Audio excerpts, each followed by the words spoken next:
call this Public Health Subcommittee meeting to order. Father, thank you for this day. Thank you for the privilege and responsibility we have. We pray that as we get into this public health meeting where we try to help our citizens learn about prevention and just taking care of themselves, let them learn to the best of our abilities. May everything we say and do be pleasing to you, and that we're accountable to you most of all. In Jesus' name, amen.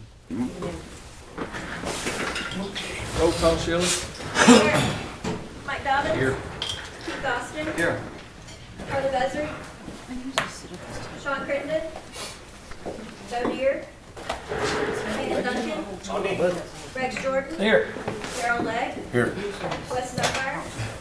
Dora Hutzkowski. Here. Mary Baker Shaw. E.O. Smith. Here. Janice Taylor. Here. Victoria Westwest. We go. Might note we called the meeting to order at 10:03.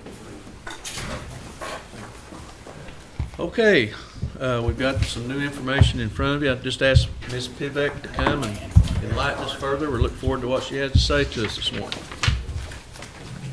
And Dr. Gann.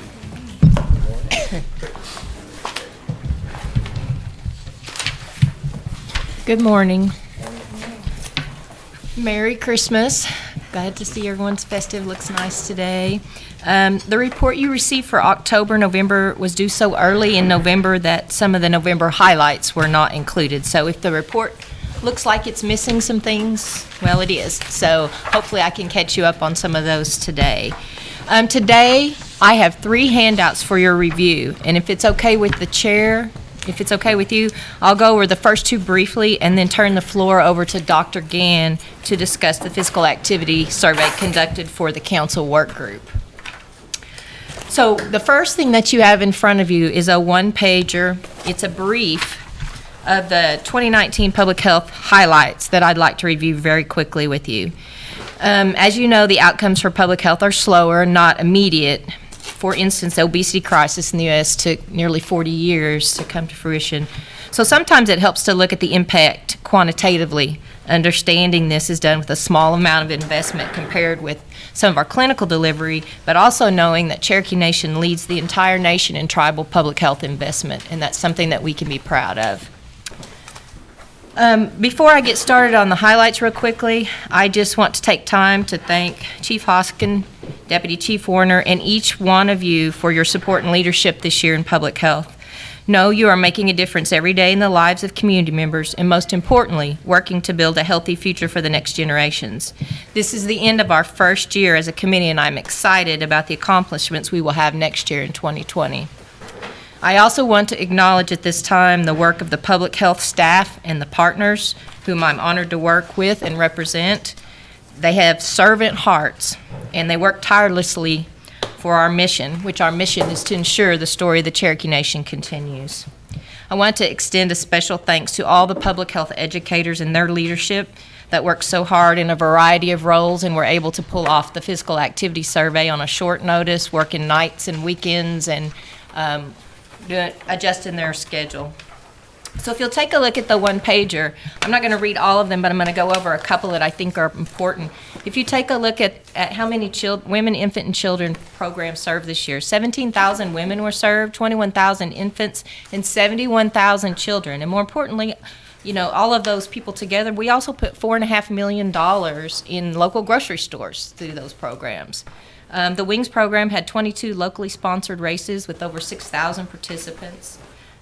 We did the Adair County Health Assessment, which is online now. If you go, I put the link there. If you go to www.cherokeepublichealth.org, it is on the first page. It'll be easy to find, first thing on there.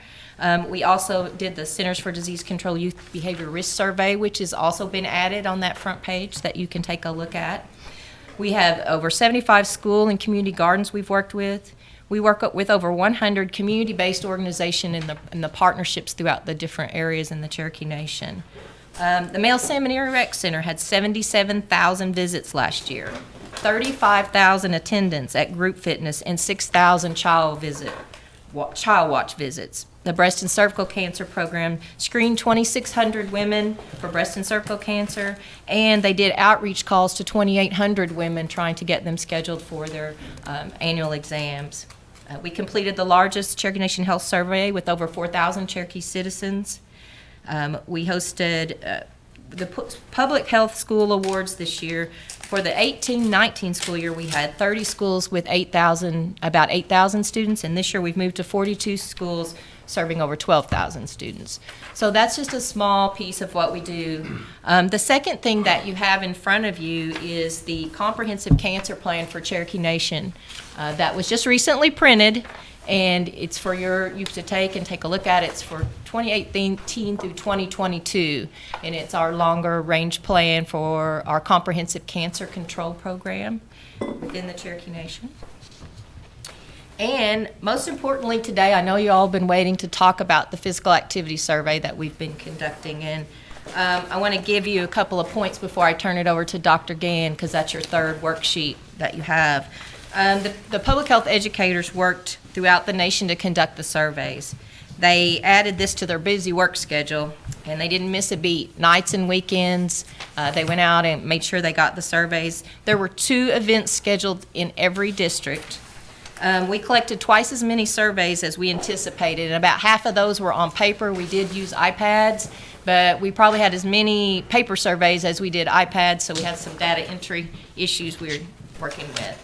So knowing that piece, I'm going to hand it to Dr. Gann to talk about the survey a little bit, and then one of the things I want to mention to you is that for the survey, every district has 100 variables that we have assessed in that area. So potentially every district will have that many potential maps to look at for your area. So today we're not going to bring all of those in here and look at them all, but he's provided a good summary, and then he'll lead you into future plans of what we would like to do with you.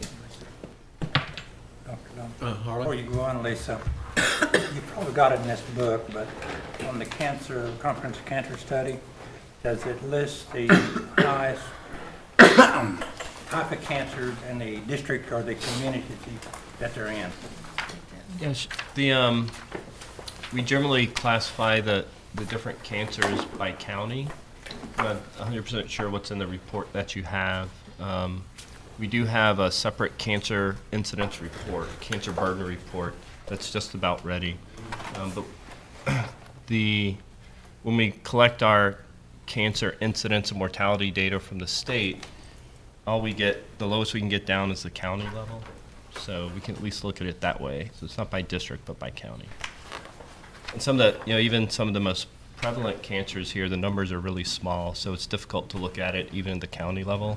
As a public health department, we try to look at it as a nation level to help us track where things are going.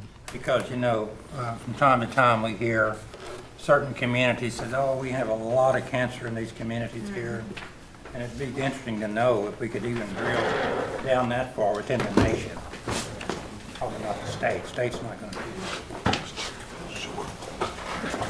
I don't know, I've just heard so much about that.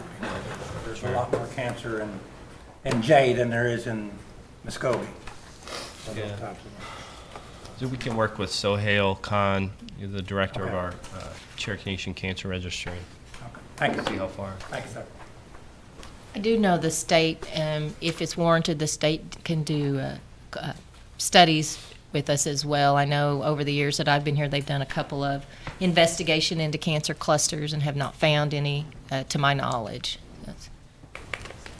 All right, so the physical activity assessment, I want to give credit to Brady Garrett. Dr. Brady Garrett's a new addition to our staff. He managed this survey, he led it, and he was going to be here today, but he's homesick. So what I'm reporting to you is Dr. Garrett's hard work, so credit to him. We collected about 1,600 surveys between October 1st and November 7th. As Lisa mentioned, half were on the iPad.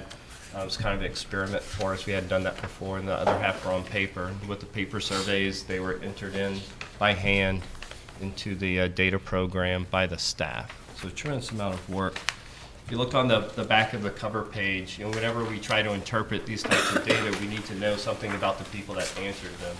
So the table on the left talks about the demographics of the participants. You see that 74% of the respondents were women, 71% were American Indian, and of those, 86% were Cherokee Nation members. And then the percent of people with the CDIB card, 68%. Then a breakdown of annual family income. You can see a majority had an annual family income of less than $30,000. And then the graph on the right shows an age distribution. You can see that a majority of the respondents were between the age of 26 and 55. So we take all that into account as we dig into the data. Dr. Garrett just picked out a few maps to give you just a preliminary report of some of the data that we ran into, and we'll go over a couple of them. The first graph has at the top the question, "My health is excellent." And so this, again, it's a subjective thing. A 22-year-old with no chronic diseases who feels well will say their health is excellent. But it could also be a 45-year-old person who's overweight with high blood pressure that's under control and prediabetes who feels well every day and says, my health is excellent as well. So the interpretation of this can be difficult. You can see for Cherokee Nation, the average was 2.04, with 1 being true and 4 being not true. So the way we interpret these, again, in our statistical language, we say the results suggest that overall residents report some disagreement that they are in excellent health. And then the map, you can see a breakdown by districts with a little table on the left that shows the actual number for each district. Then the second graph, the exercises areas of my town are safe. Again, very subjective. What does safe means? Different things to different people. But again, the average was 2.33, with 1 being strongly disagree and 4 being strongly agree. Results suggest that overall residents mildly disagree that nearby outdoor recreational facilities are safe. So we will have, again, 100 or so of these maps to go through and to accurately interpret this information. Number one, we have to bring in other information that we know. We know median household income, we know population, number of schools, the number of parks, recreational facilities that are available to the people, and then sit down with individual district council people and go through the data. So what do you think this means? And we sit as a group, we have meetings, we bring it back to the respondents and say, this is what you said, why did you say this, what does this mean? So this doesn't give us direct answers to our questions. It points us in a direction and helps us paint that picture of what the community members want and need to get healthier. With having 100 variables for every district and having, you won't want to have 100 maps to look at. So what we can do is, since each district looks a little bit different, we can take the highlights from your district, sit down with you individually, or we can do it with the work group that we had and say, this is what your particular district showed. Because there are a lot more questions than what you see represented right here to go through, and we don't want to go through all of them today because we know that we don't have time to do that. So, and I think that you'll find it more beneficial when you're able to look at just your district in those questions rather than trying to interpret the whole Cherokee Nation at once. I think that most of what I saw it was common. The 2 was about the common answer for everything around, slightly disagree with some of the statements, and we had I went to a couple of them and saw the staff working pretty hard with people, and we learned a lot too about different ways of doing surveys, the paper being more popular than the technology. In some places, the technology was more popular than the paper, but it was pretty interesting to talk to people about what their perceptions were, and you could hear them talking amongst each other about, well, do we have that? Well, I don't know if we have that. And then, kind of discussing it. So that's the next steps after we come together individually by district, say, how do we talk some more to some of the folks if that's what's needed. But I don't have any more. And I'm happy to field any questions that I can answer about them or anything on the report. I did mention that we'd put the Lynn Institute report on the website, and we are in the process of working on doing 4 additional counties. We're trying to start that process in January. We haven't finalized those details yet, but we will be moving towards 4 more counties. What are those 4 counties? Those 4 counties will be Delaware, Mays, Sequoia, and Cherokee. And then hopefully in June, we'll be able to move to another. We're able to do about 4 at a time. So what do we need to do in those 4 counties again? We will be. Haven't done so far? We will be, in the 4 counties that we're getting ready to do, we'll be doing a survey similar to the Adair County Health Assessment that's online that you saw. And they're not printed yet. They had revisions from the IRB when they were released. So the Lynn Institute is reprinting these booklets for us, and they're not ready yet. So, but you can pull that report up now, and your citizens can pull it up on that website. And then when I do get hard copies, I'll be happy to give you one and some for your communities. And that's what we'll be doing. We're going to guide the process a little bit more this time for the Cherokee, Delaware, Mays, and Sequoia, learning from the first process, from the first health assessment, and looking at what we need to ask the constituents in those areas, and hopefully get those done within a short period of time. 6 months was the timeline that I have. Why were 74% of the respondents female? Well, this is what we call a convenience sample, where we go to an event. We had some incentives for the participants, and we invited people to come take the survey, and that's who showed up. So this wasn't a random sample where we had a list of people and picked the ones that we wanted to take the survey. It was kind of the other way around. It's just the way it turned out. The men weren't interested? Yeah, I don't know. Yeah, that's what it. Yes, I had a question. Maybe I'm just not seeing it, but how do you determine, or have you determined how many participants from a particular district? We do know how many. They're not listed on here, but we can show you. We Okay. have those. I'd be interested. Thank you. Thank you. Harley? What's the significance of these black dots on there? Those are cities, just to help Okay. orient people not familiar with the Or geography. just geography location? Okay. Yes, sir. Well, I guess while I was curious about it, you got Miami out here, and most of Miami is not in our jurisdictional boundaries. Right. So that's You just got for Delaware orienting. County, we don't have we got a county courthouse there, but it's not listed, so I was just wondering. Sure. Everybody knows where Jay is, Harley. Certainly, everybody knows where Claremore is. Sean? Yeah, first of all, thank you for this hard work you guys are doing. I mean, it kind of lays things out there, so we all ought to be proud to have you guys right here with us. A few months back, I think some of this, I'm not going to take credit for the meeting. I would never do that, but some of this stems from me raising my hand saying, hey, I've been watching Marcoma for 4 years. My place wants one. And what are we going to do with, maybe the facilities we have? When are we going to get an answer on maybe what District 7 and 8 money-wise, what are we going to do? I've been kind of holding the folks off and, hey, Sean, what are we going to do? Well, December, they're going to present us something that's going to say what we can do, whether it be put money into Cherry Tree or help with some health memberships. And so when are those kind of answers coming? We'll be able to help you guide whatever resources that are provided, but as a program, we are not able to provide those resources. Right. I work for the executive I know. branch, and that's the executive branch's decisions to work on that. What our purpose is to show exactly what is the constituents said they wanted and what they believe they have already. And then those will be decisions that'll have to be locally made. And as far as dollars that are put towards that work, that'll be up to the administration of this body, is my understanding.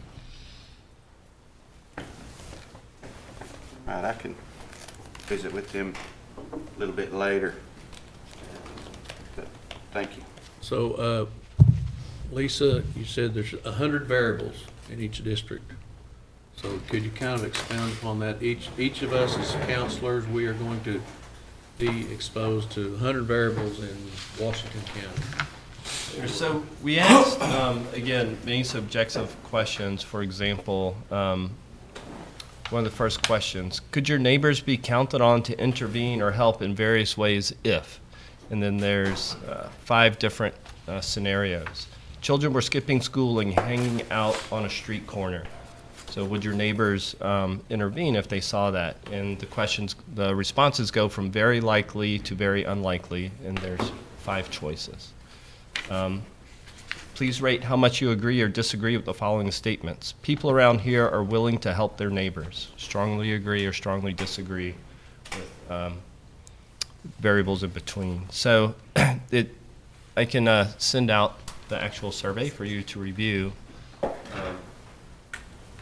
So the questions go on and on. It was a pretty lengthy survey. So it would ask a lot of things about, are there sidewalks in your community? Are there stray dogs in your community or stray animals? Is it safe for you to walk? How close? And then there were a series of questions on proximity to indoor and outdoor physical activity, park and recreation areas, a whole set of those.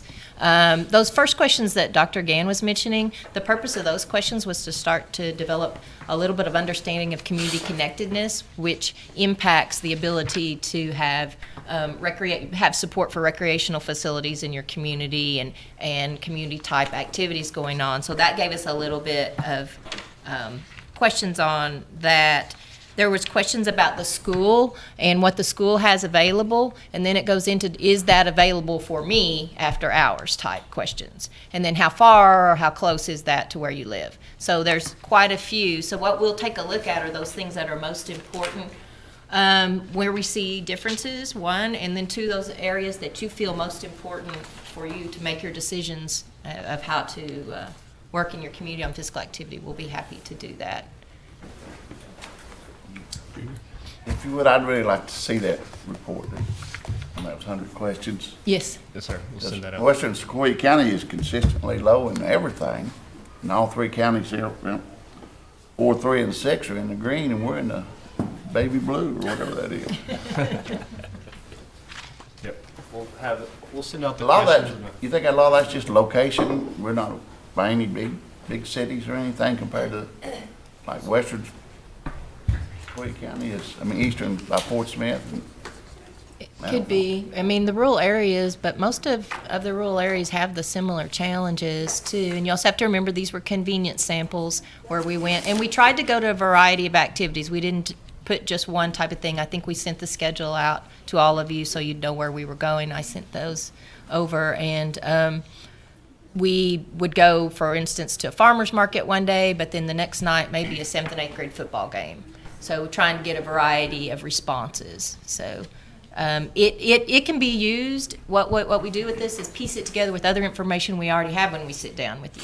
But this gives a little more targeted physical activity. We have other information about counties and the health status, but this gives us a little bit more about what people perceive as their physical activity barriers and their physical activity options that they have. Lisa, so it's a little confusing to me, and so what kind of insight can you provide on, so District 2, which obviously has access to Marcoma and other options, answers similar to They do. to District 7 and 8, so that's not so much helpful for a place like 7 and 8, Absolutely. you know, so Yeah. what do you make of that? Well, what I make of that is that to be useful, sometimes a physical activity has to be within a reasonable distance from your home. And as you look at Marcoma, we serve quite a few people that, you know, close around that area, but there's still people out within Cherokee County who live far enough away that they don't consider that accessible to them. So what it tells you is that just because you have a physical activity facility doesn't necessarily mean you're going to have access for everybody. So you have to use this, be creative in ways, and especially in rural communities, of how you're going to do that. You know, I have mentioned before that I think we have enough ability to do some really great partnerships with some schools that already have things in the school that we could look at making accessible to community members. I think that it tells us a variety of things, but it does tell you that while we have a great facility here, you know, not everybody in Cherokee County accesses it. Keith? Listening to how the survey is conducted, it's not about hard science, it's about No. perceptions. Absolutely. And it's like, because you're really asking, do you perceive safety? Do you perceive yourself to be? And so it really is more about how do you educate people about what is already available to them possibly. You're asking the questions about, do they think about the school as being a resource for these kind of things? Because that's probably the closest thing to most people who live in the rural areas that already have these things there. Is it available to you? A lot of them aren't. You know, they really aren't. But you're asking, it's really about the way you're phrasing it is not, this is not hard science. This is how are you perceiving things. Right. Right, and our plan is to, when OU finishes mapping, helping us map the resources that actually do exist, we can take a look at how those perceptions line up with what's really there. But the reality of it is that if someone has a perception that it's not safe, telling them that it's safe is not going to change their mind about going outside. We're going to have to look at some other ways of getting people, you know, satisfying that. Maybe that means that they need a group activity and they'd feel good doing that. So the perceptions are super important because we're asking people to do more things outside or do more things inside and get physically active, and their perceptions are more important than what's actually there sometimes, is what they perceive is available to them. You're talking about the would your neighbors intercede? Those are all social really Right. questions, but that all goes into, do you feel good? Do Yes. you feel good in your community? Do you feel safe in your community? Do you feel you'd have somebody to turn to? And that's all perception. But it's like, how do you train, or how do you teach, or how do you provide people with these kind of encouragement so that they would then create a neighborhood watch or create a neighborhood night out, or these kind of things that actually connect people. That's really what you're going after, it feels like to me, is how do you educate people? Because we're not talking about building buildings, we're not talking about that, we're talking about how to educate people. You're correct.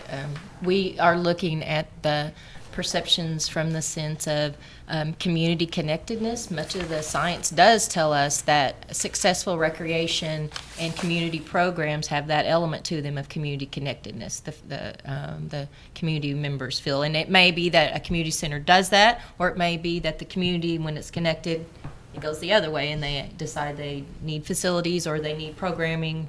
It depends. So we're taking a look at what we feel is community connectedness.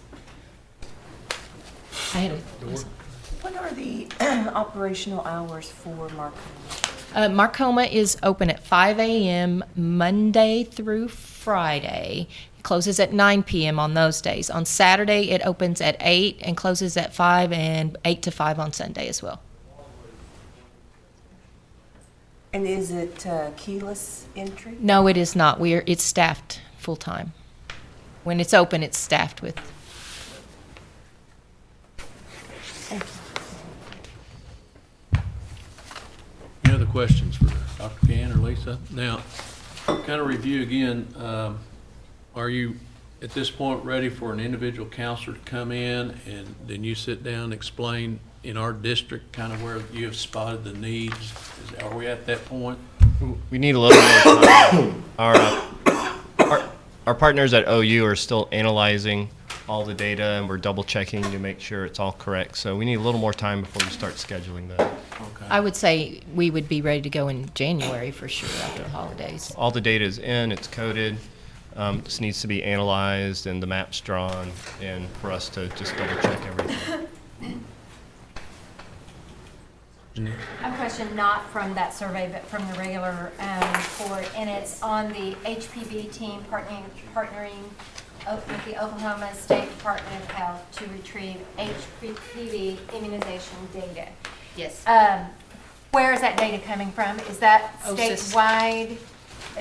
Sure. There's a statewide database on immunization for pediatrics, and so that's coming from the state. We report our data to the state.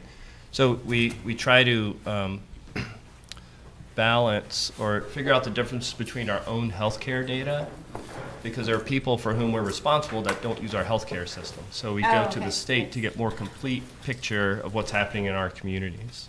Okay, and then I'm also assuming there would be, if we're concerned because our percentages of youth getting that is 75%, you look at the state's only 55%, so it gives us kind of a marker. Yes, no? Sure. So, Okay. we often, in our healthcare data, compare to others to see if there's opportunity for us to improve. But still, as a self-determination and sovereignty, that if we're at 75%, it doesn't mean we can stop, right? So we want to increase that. So we're doing something right, but we can do better. Yes. And actually, I just say I'm very impressed with our percentages of childhood immunizations, not this, but, the for the infants and toddlers. I'm impressed with how well we're doing there. Thank you. Yeah. Our clinical delivery and public health nursing programs do a wonderful job. Yeah, really. Okay, that's all I have, Dr. Robbins. Are there others? Should individual counselors at least maybe identify possible partners, like a private gym facility or a school, just to kind of see what kind of response we're getting, if there's an acceptance of it or there's a reluctance? Are we at that point where we at least ought to maybe identify possible partners? I would say yes, you could identify partners. We'll have some pretty good information as it relates to what people perceive as, for instance, school partners and fitness centers in their area. We do have that information, so I don't think there's anything wrong with looking at partnerships. The little I've done, the potential partners, they're all for it, because most of our health clubs are looking for revenue Sure. of any kind. So they're in a very receptive mood. Can't give them any details certainly at this point. But any other questions we have for Dr. Gann or Ms. Pivot? Like the average family down in household of two is 30,000 a year. Is that in that report here or something? Somewhere about the financial? Annual household income? Uh-huh. Yes, it is. Am I missing that somewhere? So Very first page. I know, but other than that, is that all it is? Yeah, you can get that before your district. Is that what you're asking? Uh-huh. Yes, you'll be able to get that. Anything that you see that's listed, all of those variables are we can get those by district. Because if you can't pay your electric, you're really not worried about working out. Absolutely, absolutely. Social determinants of health right there. Absolutely. So, Okay. so Thank you. the questions I'm hearing why aren't people making the healthy choices that we want them to make? And so this report helps us figure that out, that those barriers to care are real, even if we think they might be unreasonable. Like, oh, it is safe. Right? No, it's not. And so that's, from a public health perspective, that's what we have to go after. So the WINGS program provides a safe place for people to bring their families in an organized fashion and do these runs and make it a fun event. So how is that different from someone who's maybe 65 years old and taking care of her grandkids? What can we provide for her? How can we give her opportunities? What are her barriers to making those right decisions? And that's what we work on every day out in the community, trying to identify those barriers, discover ways to overcome those barriers, and provide those opportunities to make the right choices. Victoria? Yes, I have another question regarding specific areas, not just my district, but I'm thinking about my rural community of Welch, and the whole town of Welch has about 600 residents, and most everyone that goes to school there are rural people, and then they also might be close enough to Blue Jacket Blue Jacket has its own school, but I can't see people coming from Blue Jacket driving to Welch. There's one little fitness center, and I don't even know what the school has. Do you have any way of determining how many Cherokee citizens from that little group, those two little towns, participated or could participate in a study so that I would even know if anybody's interested? I'm pretty sure we know the number of citizens living in a district, correct? We do. And I don't know that we can break it down any smaller than that, but we do know, and then we know how many citizens participated in the survey in that district. And if it's something that in the future, I think that another thing that we don't say is sometimes these are snapshots. This is not how it's going to be forever, or this doesn't speak for everything, but there's no reason that when people decide that they want to look further into their area that we can't help them do that for a particular area of interest. So if that's something that you decide after you see the numbers that you would like to look a little deeper into your area, we can certainly assist. Okay. If I want to set up a meeting one-on-one, is it with you or? With us both, yeah. And Dr. Garrett, because Dr. Garrett's going to know a lot. He's going to have a lot more in-depth Great, thank you. analysis, understanding than I. Thank you, Mike. Okay. Are there any others? Mary? Hi. Hi. Lisa, in the report, you've got that you're continuing to work with state representatives on legislation to prevent childhood obesity. Any chance the topic of PE, physical education, comes up? Does it ever? That's the last thing. Yeah, it does. I don't recall exactly what regulations the state has on the books for requirements for physical education. But yeah, it's all about physical activity and nutrition, and when you're in the schools, that's PE, right? So there are several state representatives that are on top of this and working on new legislation to improve that. I hope so. You know, years ago, I'm sure all of us at this table, I would think, were required to take PE. Obesity has increased, and it's on the rise. And I cannot help but think, what's changed? PE. We no longer have physical education in our schools for our kids. And on top of that, because they have so many classes with STEM and everything else, that they don't have as much time on the playground. I've got a couple of grandchildren who don't get recess. You know, but I think that we've got to go back to education about our health. And I'm glad to hear you're all working on that. We're hoping to, I think the one thing is that if it's an unfunded mandate, then you have issues, because you can ask a school to do something, but if they don't have the resources to hire a physical education teacher and have reasonable sized classes, then, you know, I'm not sure how that works for them. So I'm hoping that they could come up with some ideas. I have been told I'm working on a committee with the several people from the state, and they've said that one of the governor's priorities is childhood obesity. So hopefully we'll see some changes? Yes. Thank you. The others? Thank you, Lisa. Thank you, Dr. Gann. Very much. Old business, none pending. New business, none. Any announcements? Only announcement, next meeting is Thursday, February 27th at 11. Entertain a motion to adjourn. Second. All those in favor? We're adjourned.